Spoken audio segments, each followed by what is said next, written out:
I know what you're thinking. Jasmine, there are so many self-help books out there. What on earth should I read? No longer will you have to search through thousands of reviews because I have read the very best self-help books so that you don't have to. This video will be split into 5 different types of self-help books. So let's get started with self-development. I have never read a book where the title has told me everything I needed to know before I even read it. I'm going to tell you a story of how this book helped me reach 100,000 subscribers on my other channel. In 2020, when I started my degree, I read this book once, and even after the first chapter, I was itching to achieve my goal of reaching 100,000 subscribers. It was lockdown, I had no friends, all my classes were online, and I wanted to show the world what I had to offer. Yes, I was hesitant at first, and I knew it wasn't going to be easy, but a year and a half later of hard work, I finally had 100,000 subscribers, giving others valuable advice on how to start a language, and I became fluent. Start now, get perfect later preaches action over perfection. No matter how big or small your goals are, you're gonna have worries like, am I ever gonna achieve this? What ifs and buts? This negative visualization can consume your imagined life, thus destroying your real life and goals that you set for yourself. You need to ask yourself, what's the worst that can really happen? And a lot of the time, these worst case scenarios that you're flooding your brain with rarely ever come to life. All good and bad decisions are still decisions leading into the unknown. So what's the difference between getting a full-time job or following your dream? Both are new environments, new people, new goals, but guess which one is way more boring and will have you pondering what life would have been like if you had just taken that step. When we think big, it can be daunting. So while we're thinking big, start small and split this goal into actionable steps. Secondly, stop thinking you're not good enough. Every single person on this planet of 8 billion is floating on this rock of dirt and water and hasn't got time to be focusing on what somebody else is doing. If you've gotten this far, what's stopping you from going further? Free your creativity and don't spend time procrastinating. Because when we procrastinate, which is a normal human fear nonetheless, this helps us avoid threatening situations. I'm here to tell you, if you keep putting your goals off until tomorrow, they will rot until they sink. But it doesn't go away. It's like a tumor that gets worse and worse. Only you can relieve it or reduce it by getting yourself up and chasing your goals. While you're chasing these goals and you're jumping from task to task, this is not multitasking. It's actually the illusion of being busy, and it can take 2 to 8 times longer to complete because you have no real focus. Catch yourself out, turn off your distractions, get to work in a suitable environment. Then you can reward yourself with procrastination after you've done something towards your goals. Take your art and yourself seriously. Get those thoughts of other people and what they're doing out of your head. Don't think about it. Instead of faking it till you make it, be it till you see it. Show up as the best version of yourself until you attract that desired outcome. Start now, get perfect later. This is a classic self and business development that encompasses a clear yet unconventional path to tapping into more sustainable ways to manage yourself and become a great leader. I'm going to explain the 7 habits in less than 3 minutes rather than 300 pages. The first one is being proactive. Rather than reacting to your circumstances and crying because no one's helping you, take initiative and responsibility for your own lives and make things happen. If you have a pair of shoes that you want to buy, for example, don't wait for somebody to buy them for you or for them to magically appear at your front door. Work hard, save up, and take responsibility for bringing that thing into your life. The second habit is beginning with the end in mind. Let's think of climbing up a ladder. When we lean a ladder against the right wall, every step we take will lead us to the right place faster. However, before you step on, you need to visualize your goals at the top of this ladder, and only then can you be truly effective. Rather than getting caught up in the busyness of life, distracting us as we climb up, it's important to have a clear understanding of your destination, and only then can we achieve our deepest desires and have a meaningful life. Putting first things first. When you make a to-do list of things to do, stop trying to tick off the easiest, least important task, this daunting task that you've been putting off, because that's not getting you anywhere. And you know what I'm talking about. Make time for it and thank yourself later. Thinking win-win. This is where both parties benefit. In other words, it's not give and take, it's give and give, where both parties cooperate and they both benefit in some way. Because let's face it, everyone is in favor of themselves and their success, but you know what's better? When you both benefit from working together. Habit number 5 is seek first to understand, then to be understood. The next time you're having a conversation, are you just listening to respond or are you listening to understand? This is my favorite habit that encourages empathy and active listening to achieve win-win situations. And the Greeks have an amazing 3-step philosophy to enable these favorable situations. Ethos, appealing to your emotions. Pathos, having authority that builds trust. And logos, using logic and reason.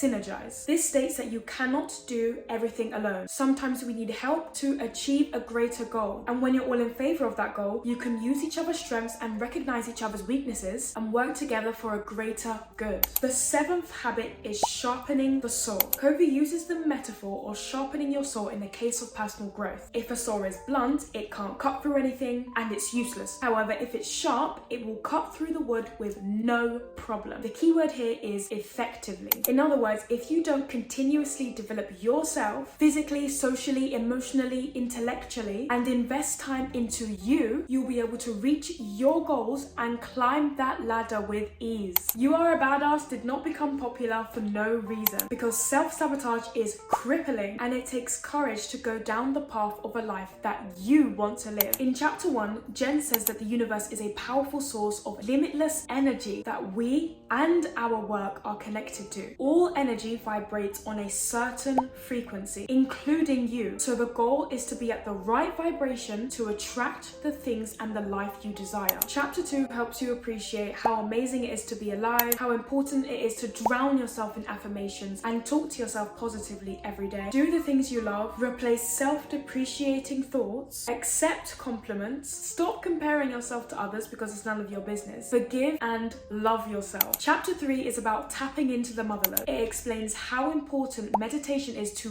raise your frequency, clear your thoughts, and bring you to the present moment. This doesn't have to be the typical cross-legged meditation, because I meditate lying down just before bed and I listen to a certain frequency every night on Spotify so that I can attract vibrations of success, love, health, you name it. In chapter 4, it's time to stop throwing pity parties and get over yourself. You are not ruled by your past circumstances, and it's your choice whether you make your life a dream or a nightmare. Last but not least, no one said that reaching your goals is going to be a piece of cake. And just like climbing a mountain where the peak is the destination, there's going to be smaller peaks along the way. You're going to fall. So embrace the journey of ups and downs, because if you quit instead, that failure is on you and no one else. Now, on to the next category of relationships and love. It's time for why men love dishes. Whether you're in a relationship, dating, or more importantly, a single Pringle who thinks they know how to mingle, run and buy this book and think again, twice. We all have made mistakes of being too malleable, accepting mistreatment, and staying in uncomfortable situations in our past relationships. Not only have I taken these principles on board, I am looking forward rather than looking back and wishing I did things differently, and I am reinventing myself and being treated better as a result of this new and improved Jasmine. This book has bite-sized chapters of 1 to 2 pages long that include stories that will positively encourage you to be a bitch. That doesn't mean being horrible to others, make people hate you, or change yourself so much that you repel every human that comes across your path. These incredible tips push you to keep your edge, act like the prize, and more importantly, put yourself first. Now, my favorite quote to sum up this book is Attraction Principle 44. Most women are starving to receive something from a man that they need to give to themselves.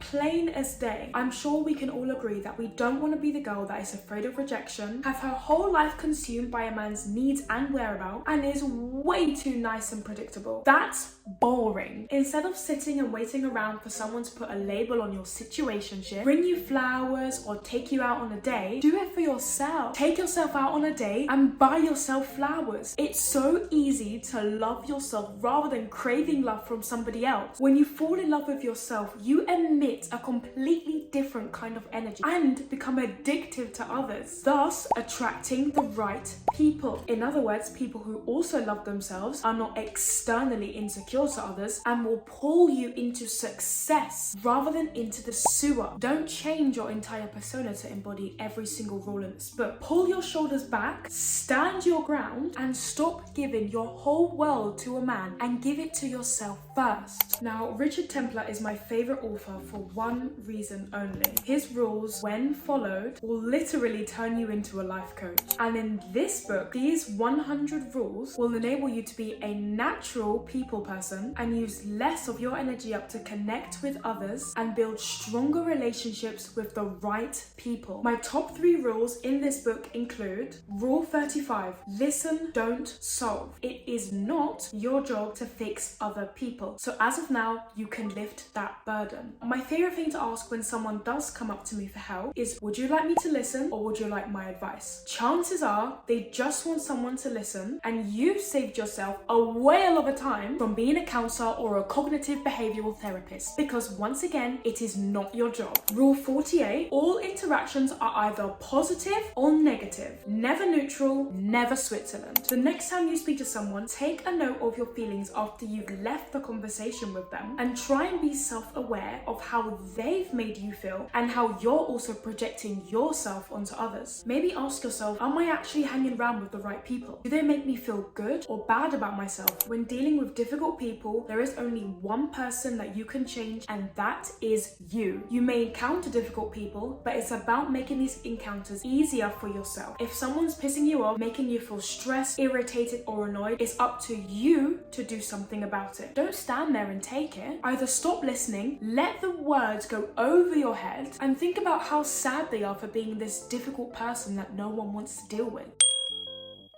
In this book, there are easily and more digestible lessons on how to develop a wealth mindset, create a budget for income and expenses, living below your means, paying off your debts, and investing wisely. You will definitely be motivated to get your money up after reading this book. And my favorite rule is 75. You are not worth your paycheck. If you believe you are worth what you're being paid by your employee that sees you as a number, you are undervaluing yourself, then you'll get too comfortable and you'll live a boring and mediocre life. You need to believe that you're worth more. You need to be restless and follow the dream that allows you to be better compensated for your skills and contributions. Sometimes we might have to negotiate our paycheck, even in our dream job. But if you don't get what you want, you're not a tree. You can go away and come back again. In this way, you'll be more fulfilled, not only because you have more money and probably more freedom, you'll have a high level of self-worth, and you will only strive to be the best version of yourself. On to success, we have the classic Think and Grow Rich by Napoleon Hill. This is for any reader who wants to know the 13 principles that contribute to achievement and overall success. While achieving your definition of success and wealth is in fact attainable, the ultimate goal is to be self-aware and to be effective in working with the laws of the universe. As Hill states, do not be overtaken by temporary defeat or the opinion of others. One of the 13 principles, which is faith, states that success is a state of mind, and the second principle of auto-suggestion helps you bridge the subconscious and the conscious mind in order to recite affirmations correctly with emotion to reprogram our beliefs towards success. With your specialized knowledge or a particular expertise in an industry, you can also create a mastermind group where you can create a solid plan to help each other achieve your goals. Let your inner wisdom or your sixth sense guide you towards the right path and make it informed decisions that will bring you closer to your goal. Heart and hustle. In this book, Miss Bright will definitely brighten your day and show you how to hustle through your brand, business, and beliefs to make yourself a living by investing in yourself and building an online presence, no matter what your path is supposed to look like according to societal standards. The main points in this book include: you can change your situation. Your past does not define your future. Share with the world what is naturally within you. Someone out there is going to connect with your interests or your expertise. Someone needs your help. It's not about the numbers or the money at first. As long as you're moving to the next goalpost, getting better what you do, and giving to your followers. Money does not define you. Miss Bright says you can have no money but still be rich in spirit. You can't buy a personality and you can't fake it till you make it. Nevertheless, when your efforts do pay off, watch those pennies. And lastly, not everyone's gonna like you. Surround yourself with positivity as much as you can. Celebrate yourself every day and you're halfway there. A fiction book changing your life, developing you personally? Have you not ever read a fiction book that had you crying for hours or thinking for weeks? Well, not only is The Alchemist top tier of the self-help fiction category, it's also my personal favorite book that I rave about to anyone that I meet, and follows the story of a shepherd boy named Santiago as he sets out to fulfill his personal legend. Along the way, he encounters various challenges and meets mentors who teach him valuable lessons lessons about life and self-discovery. I'm not going to spoil the valuable lessons or the challenges that he does go through, but what I will say is, if you take anything from this book and decide not to read it, the most important quote is, when you want something, all the universe conspires in helping you achieve it. It won't be easy, but you can do it because the universe always says yes. And once again, thank you for watching, and let me know right now which book that you want to start reading to develop yourself and follow your dreams. And I will see you in the next video.